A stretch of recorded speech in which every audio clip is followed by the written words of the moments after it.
He thought he was only helping an injured Mustang, but when the rest of the herd showed up, what happened next left him in awe. This wasn't just a simple rescue. It was a silent exchange of wild instincts. A moment of unspoken understanding between man and horse, like a whisper carried by the wind. The air felt different. You could sense the storm before it appeared, creeping over the Wyoming hills like a breath held too long. Dalton, 42, had spent most of his life in these lands, surrounded by fences and tools. Stubborn horses and scorching summers. That was the rhythm he knew. He wasn't truly a cowboy, not in the way people thought. He worked quietly, steady, reliable, unnoticed. But that afternoon, something made him hit the brakes. He was driving back after dropping off lumber at a nearby ranch when his headlights caught something unusual. A flicker of movement where none should be. A glint of rust in the fading light. A struggle. He pulled over immediately. The barbed wire fence was old, stretched between leaning posts that had long lost their strength. Snared in the wire, kicking and thrashing, was a Mustang. Wounded, a real wild one, not a ranch horse. Not a runaway tame animal, but a true creature of the wild. Its coat was a stormy gray.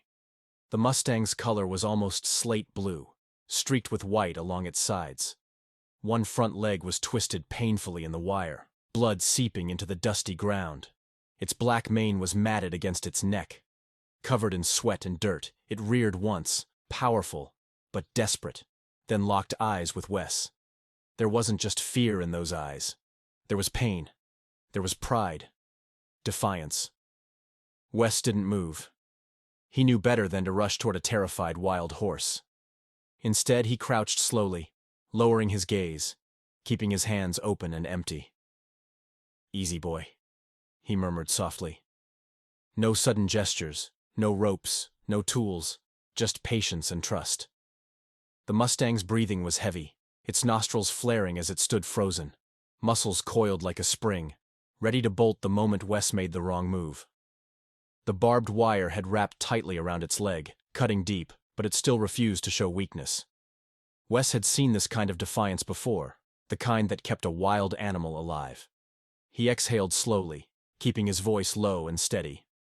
"I ain't here to hurt you, boy," he murmured, taking another careful step forward. The Mustang's ears flicked, torn between trust and fear.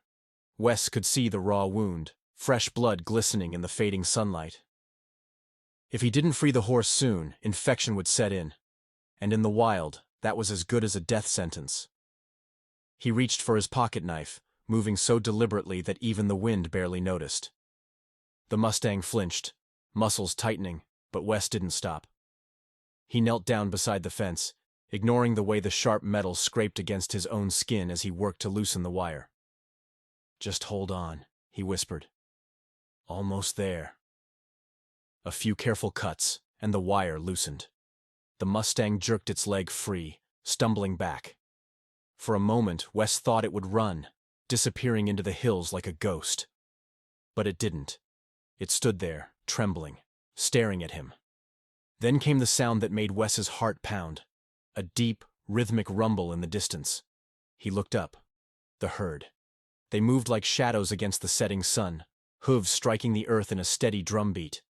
A dozen wild Mustangs, their coats painted by dust and time, charging toward them. Wes had never seen anything like it. He had always thought wild horses followed their own rules, their own instincts, never looking back. But they had come back for him. For the wounded one. The gray Mustang turned its head toward the oncoming herd, ears pricked, body tense. Wes took a step back, giving it space. "Go on now," he said softly. For a moment, the horse hesitated.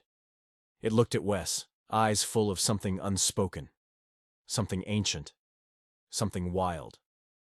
Then, with a toss of its head, it turned and ran. The herd parted just enough to let it slip in among them before they all disappeared over the ridge, swallowed by the endless Wyoming plains. Wes let out a breath he didn't know he had been holding. He wiped his hands on his jeans, looking down at the blood-stained wire at his feet. He had come out here thinking he was just another ranch hand, just another man doing his job. But tonight, under the open sky, with the echoes of hooves fading in the distance, he felt something else. Not a cowboy. Not really. But for one brief, unforgettable moment, part of something wilder than he had ever known.